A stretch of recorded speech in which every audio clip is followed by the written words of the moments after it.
Welcome to the Financial Coaches Podcast, where we talk about how to build your practice from startup to scale up while being the kind of coach your clients crave. Finally, a podcast for financial coaches. Here are your hosts, Maria Casillas and Cody Sizemore. Hello and welcome back to the Financial Coaches Podcast. My name is Cody Sizemore and I am joined here by my lovely and amazing co-host, Maria Casillas. Maria, how you doing? I'm doing great, thank you. It's a little rainy here today. I kind of feel like... In Arizona, huh? I know. I was just going to say, I kind of feel like I'm more like in Portland this season. It's crazy how much rain we've had here, but I'm grateful for it because I'd rather have a lot of rain than complete drought in the desert. So anyway, I'm doing great, even though it's a little bit gloomy outside. Mm-hmm. Yeah, well, that's good. I was in Arizona few years back, and there was what they called a was it the haboob? No, something with a T. Was it a typhoon? Something like that? Is that what you guys call it? I honestly don't know. You know what? You have stumped me. The one that most people get stumped by is the haboob. So I thought there's maybe something that's what you're talking where about. whenever it rains in Arizona, instead of calling it rain, they call it something like super crazy, like it's a typhoon or something like that. And it's like, I've always called it rain. But there was a typhoon, let's just call it, when I was out there, and the roads were crazy. Yes. Like, your roads are not built for rain. Correct. Because we don't have the drainage. Yes. That's right. Mm-hmm. Yeah. So, anyways, we're going to start talking about some stuff. But first, I want to remind you guys about a few things. First and foremost, we have a free way to connect with us the coaches, us the hosts, as well as also hundreds of other coaches as well. And that way to connect with us is through our free Facebook group, and it's called New Money Habits Financial Coaches. It's a really good way to be plugged in, to ask questions, to give suggestions for topics for the show, to give value, all that kind of stuff. And the best part of it is that it's completely free. And we do certain free events within it as well throughout the month that you can be a part of, all about, building that community and supporting each other. So go ahead and jump into that. Again, it's New Money Habits Financial Coaches. We'd love to see you there. The second thing is that we would love it if you enjoyed today's episode or any of the episodes at all, to actually hop in and leave a review or a rating, or even better is to share it with another coach. That's one of the best ways for us to continue to spread our net of influence and to make an impact. And we'd really, really appreciate that as well. Okay, so now let's get into it. Okay, and I have to be honest with you, Maria. I'm feeling a little bit uncomfortable. Bringing up this topic. Okay. What and I think that the topic that we're going to talk about today is actually stretching your comfort zone.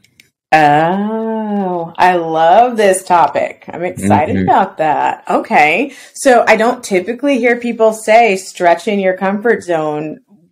Have you always talked like that? No, I stole it from you.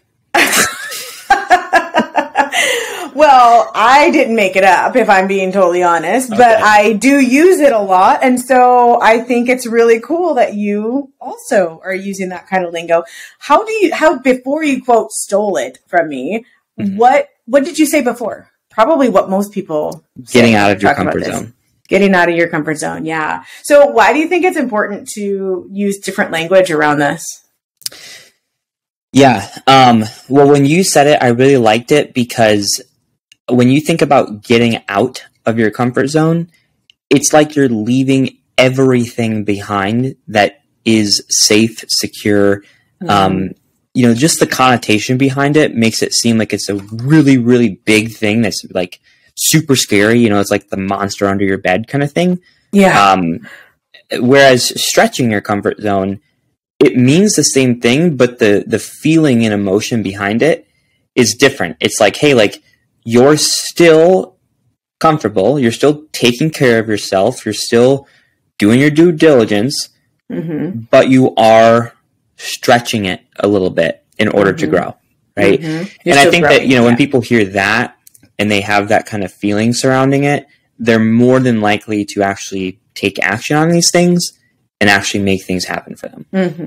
Well, and I think too, like that's ultimately, even if you subscribe to the way that you talked before, where it's like you jump out of your comfort zone, if you do something for long enough, you're eventually going to feel comfortable with it, right? So ultimately, your comfort zone will have expanded at that point. And so what we're doing is we're just more accurately describing what's happening in the moment. And it does have that psychological effect that you just mentioned too, that it just makes you feel a little bit less angst about it. You're able to say, yes, I'm willing to do this. So, well, that's really cool. I'm glad that you're using the lingo that we talk about here. It sounds awesome to hear it come out of somebody just so easily. Like, yep, that's something I've been applying to my life. So I love that. Thank you for sharing that. What are you feeling uncomfortable with? What are you stretching right now? Yeah. So, I have been working really, really hard, and I have this huge vision for my life, my family's life, all that kind of stuff. And, a big part of my vision, has to do with two areas. One is the coaching business, and, growing and expanding that. But the other side of my business ventures that I have a vision for, is real estate investing. And,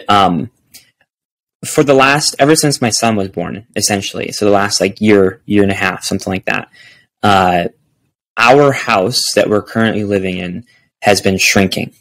It tends to do that, doesn't it? Fills up with kids and stuff, memories. Yep. Yeah. I currently, my office, I share with my son. If you're watching this on YouTube, you can see this little thing right here. It's his crib. I can't see it, even though I'm seeing but I can't see it, but I believe you. So there's a crib literally in your office. Okay. Yep. So I share with my son, and then my wife also started working from home, and she's working out of a closet. We call it her cloffice instead. Funny. So we just need a bigger house. And the type of house that we need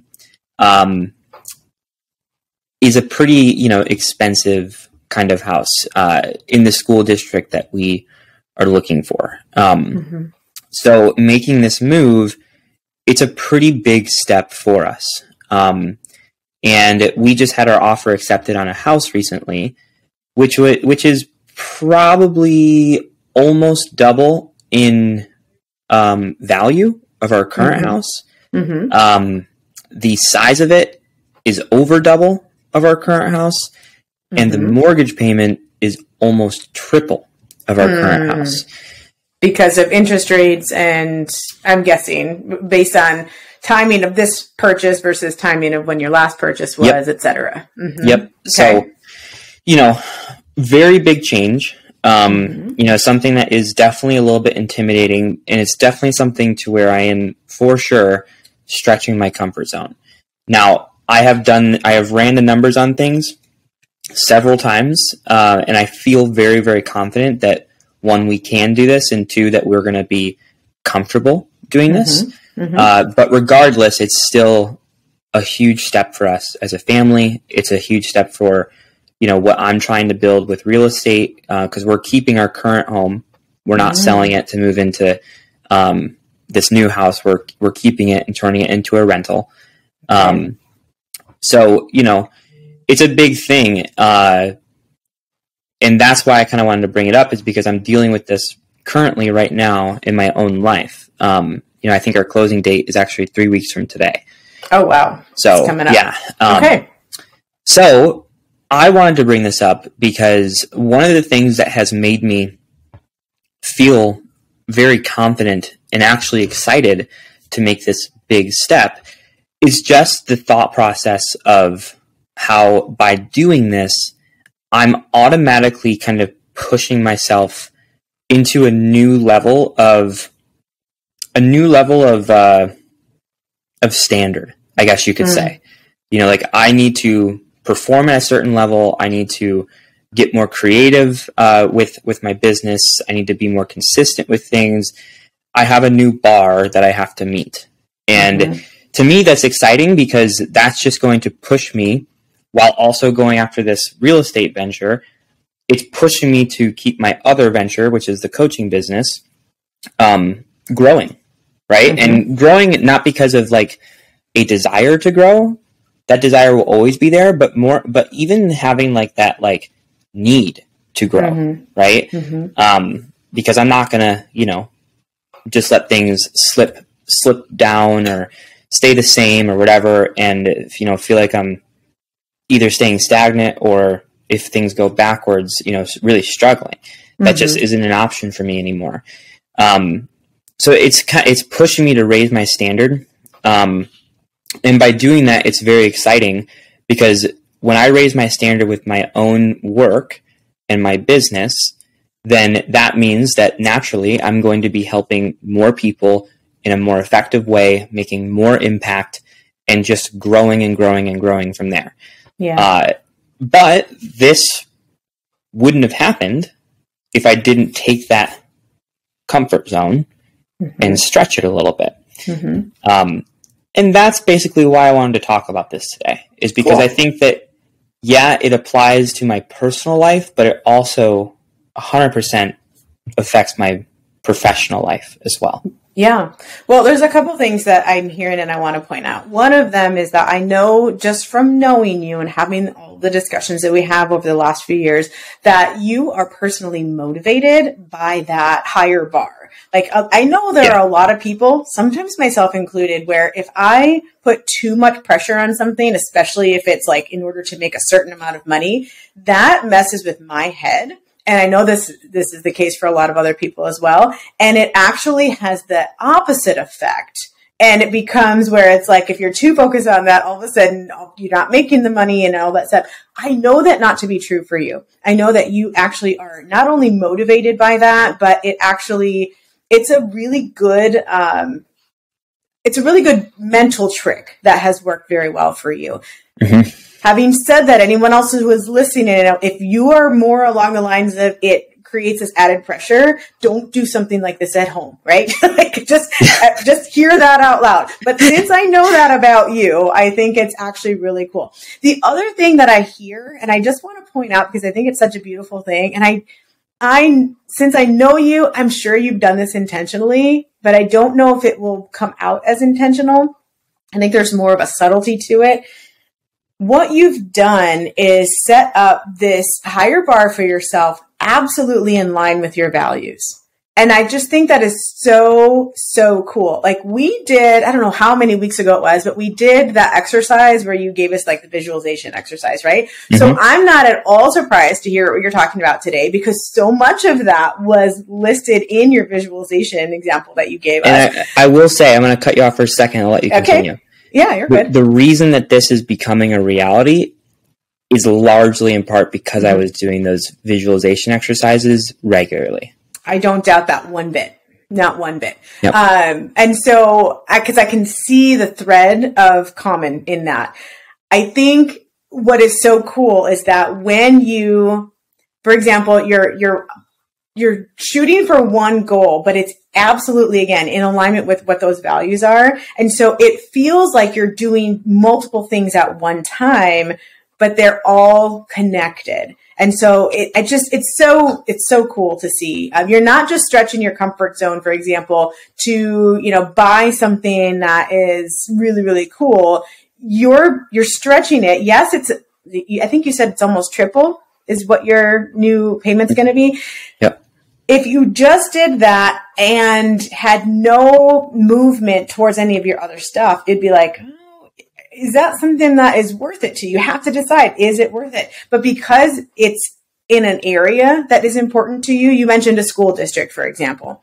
That's not just a way of life. It's not just a lifestyle. The reason you're choosing that school district, I'm guessing, is because you have a school-age child. And so that's one of your values. It's important to you for them to be in a specific school district that aligns with your values. That's an example of what I'm talking about right now. That you're not just saying, well, I need a bigger house. I want something that's more bougie than what I have right now. You are being very intentional with those with those values and where you're letting that lead. And I just think it's a wonderful thing. I just wanted to point it out. Yeah. Well, thank you. I appreciate you saying that. And I'll kind of build off of that. You're totally right. A lot of this has to do with not just like my own desire of just like, hey, I want a big house. Mm-hmm. It's definitely a small part of it, but Mm-hmm. the majority of it is like, I want to be able to give my family like the best possible quality of life. And a big part of that is like my wife, like letting her have like her own space, to feel like she's not constantly like shoved in a corner or trampled on top of kind of thing. And like You can move her out of her cloffice. Yeah. Yeah. Like, she has her own private space. Mm-hmm. That's really important to me. She also loves to cook, and currently we have a kitchen that's like, it's okay. It's not anything to write home to mom about, Mm-hmm. but this kitchen at the new house is great. Like she is going to thrive in that kitchen, and I'm going to thrive because of it as well. Mm-hmm. Mm-hmm. And your family will as well. Yeah. You'll make many memories there. Mm-hmm. Yeah, exactly. And, the same thing with the kids, like we were talking, if we stayed here, we would have to do bunk beds and have the kids share rooms. And, that's cool up to a certain age, but not at another age. And we want them to have their own space. We want them to be in a good school district. We want them to, be proud to have their friends over when they get older and stuff like that. Like it's something that I'm doing for the family. And also it's something for them to really look at as well, because, I was laying in bed with my wife, talking the other night, and I was laying out for her, like my whole, like 10-year plan. And she was just taking it in. She was like, all right, Cody. And I basically told her, I'm like, I want to get to a place to where we have this amount of money coming in from just our investments, to where, setting our kids up for college, it won't even be a question, and they can go wherever they want and get whatever, sort of higher education that they want. And I looked at her and then I said, or they could look at what we're doing and say, hey, we don't even want to do college. We want to do what mom and dad are doing. Right. Yep. And, Options. Spark that entrepreneurial thing in them. So to be like that role model and that inspiration for the kids, and setting them up for success to create generational success, is very, very important to me. And, moving into this house and stretching my comfort zone, it takes all of those visions, and it just makes it become a little bit more real. Right. And when things become a little bit more real, you then become one step closer to the ultimate vision. And every step you get closer to that, you just improve in all areas of your life. And, sometimes it's hard to do that if you're not making those steps, if you're not growing and you're not going through that sort of discomfort or that pain, because that's the reason as to why they're called growing pains. You need to have some pain in order to grow. And part of that is stretching your comfort zone, trusting yourself, trusting the process, trusting your vision, and not just saying, hey, this is something I'm going to do one day, but instead turning it into something you do one day at a time. Yeah, I like that. I'm going to actually pause and have you say that again before I say what I need to say. Going from having it be something that you do one day to instead having it be something that you do one day at a time. Yes, love that. What I wanted to say was that this is such a beautiful example of what we teach clients. And so I'm really glad you brought it up. And while I know it technically does affect your business financially, I'd like to shift, if we may, to how it affects your business from the standpoint of clients watching what you're doing. I think so many times we as coaches tend to be, I don't know if I want to use the word afraid, but maybe we are afraid. We tend to pull back on what's actually happening behind the curtain for fear that it's not going to look as perfect as what our clients would expect of us. Am I making sense yet? Yep, And I think this has to do a lot with the whole imposter syndrome. if we don't have our finances all together, then, how could we possibly help somebody else? And the flip side of that is, even if we know exactly what to do with other people, if we're not implementing those principles ourselves, how can we actually in good conscience help other people do that? So I love that you're willing to share this out loud. I think it's a really great thing. And I'm curious to know, how much of your personal behind the scenes stuff do your current clients have awareness of? I give examples of my own life quite a bit in coaching. Let's do it. I get it. Now, I don't share like real numbers with them, but I tell them what I'm doing. I would say that almost all of my clients know that I've been looking at houses. And I'm not afraid to tell them that, like I'm sure that I could tell them that. And I'm sure there's maybe some people that might think like, oh, well, you're able to buy a house because of what I just paid you. And it's like, yeah, so what? Like, this is my business, and you're getting help from it too. So shut up, But, I'm not afraid to share that. People, my clients know that I have a rental property. My clients know that I'm turning my current home into a rental property. And my clients know that I plan on acquiring more and more and more.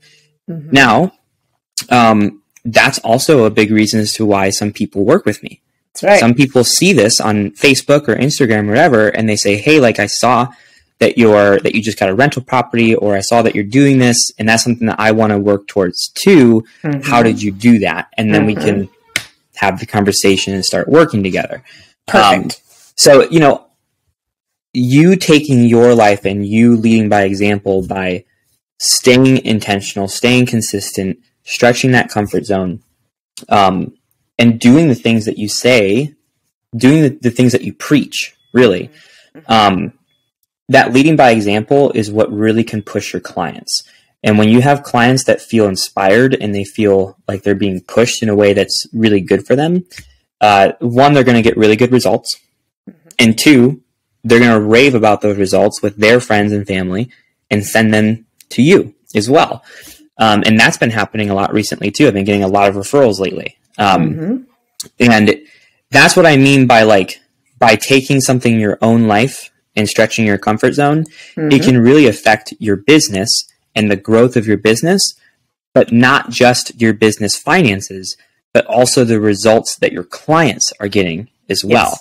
So it's literally a full circle kind of thing. And, just like a kid watches a parent, as the example of, it's the old adage of like, do what I say, not as I do. And that's totally wrong. But if you have your clients and you think of them as the kids and you're the parent as the coach, let's just use this as an example, and they're watching what you do, then they'll go do that too. Right. And so it's like a good full circle thing.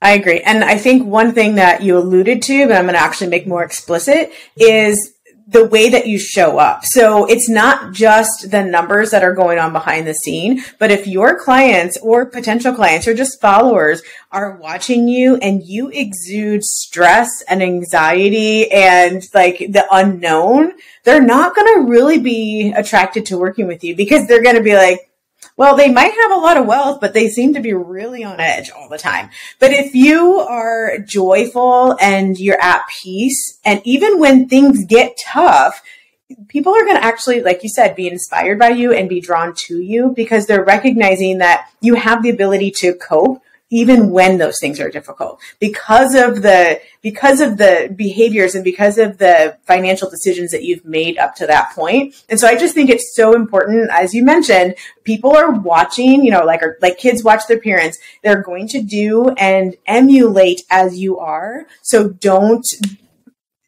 let your numbers be the thing that dictate whether or not you are a good fit for somebody. Let them come to you because of the way that your behaviors and your financial decisions are actually affecting your mood and your attitude. Yeah. I really am so excited for you. I can't wait to hear more about and of course buying it, that's the first step, right? Then you're going to get to furnish it and do all of that fun stuff, especially since you're Furnishing is something I'm not looking forward to. Yes. And I'm assuming that you're planning financially for those things as well, that you're not just jumping into buying a home and not having a plan for some of the other stuff. So these are some of the things that, I know you help other people walk through, and so I'm sure you're going through them yourself as well. Can't wait to hear more about it. Thank you for sharing that with us today. Alrighty, guys. Well, hey, thank you so much for listening today. Really appreciate it. We want to invite you to go out and stretch your own comfort zone in whatever way that makes sense for you, so that you can not only move your life forward, but also the lives of your clients. So thank you so much for listening. We will catch you next week for our next episode, and we'll see you then. Thank you for listening to the Financial Coaches Podcast, brought to you by New Money Habits and Sizemore Financial Coaching. Submit your questions to our hosts by emailing podcast@newmoneyhabits.com. Be sure to subscribe to be notified of future episodes and join our growing group of like-minded coaches on Facebook. And until next time, happy coaching. Music provided by Summer School.